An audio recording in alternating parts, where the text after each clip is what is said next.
lot of people don't know that the reason that the owl is perceived as the wisest animal or bird in the forest is because it has the most attuned listening skill. So wisdom and listening have a lot to do with each other. And I think the process of listening not just to the story, but for the story, which allows us to get holistic and systemic kind of thinking toward the person I'm listening to.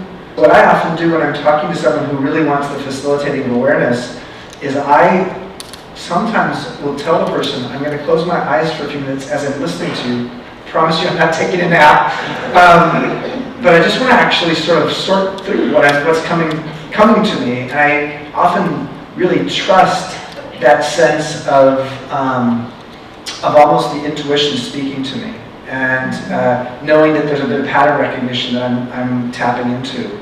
And so giving it a full body listen, try to get the gist of something, try to listen for the story, not just to the story. All those things to me help me to facilitate some awareness for that person in a way that wouldn't have otherwise. Mm-hmm.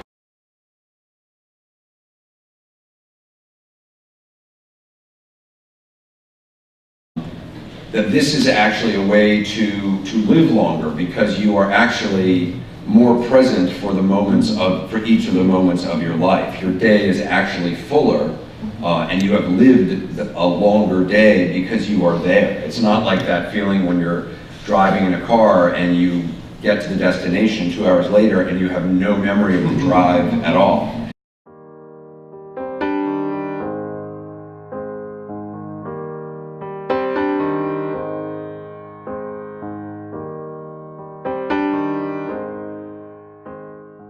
Your mind is kind of stuck on that episode or that moment in your life, and it's always replaying. And it's not necessarily horrific things you've seen or maybe you've done, but it's things you felt you could have done, or you saw something happen that you may have been able to prevent, and you're living with this responsibility.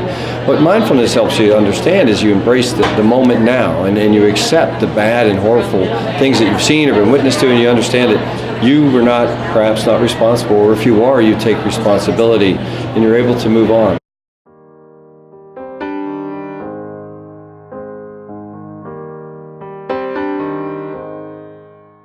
I feel like we don't really choose what happens to us, we just choose how we respond to it. And I think most people go through great challenges, physical challenges, health challenges. And so I think inevitably in any life, even the perfect life, there's going to be hardship and challenges. And I definitely feel like we can learn from those challenges, and that often, sometimes beautiful visions can come from those challenges. Things like mindfulness are very important no matter whether our lives are easy or hard.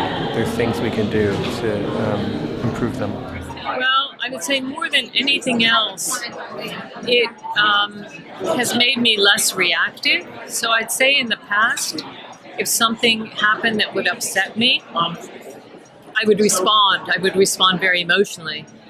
And since I've been practicing meditation, I have more space. I have a space in which I don't have to identify with the thing that is causing me stress. It's still there, it doesn't go away, but I have more room, or elbow room in which to look at it, to stand back. I'm more of a witness rather than a total participant.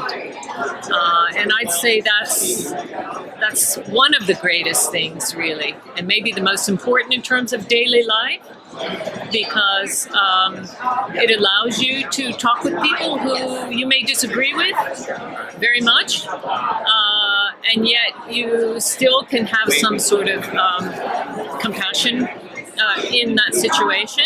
You're coming more from the heart. I'd say it's a shift from the head to the heart more than anything else.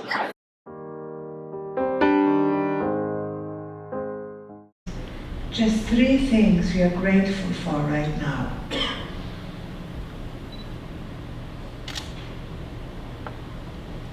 Whenever we get distracted or outraged or sad, we can remember something we're grateful for and course correct and return to that place of truth, peace, strength, wisdom, and love that is our ultimate reality. Thank you.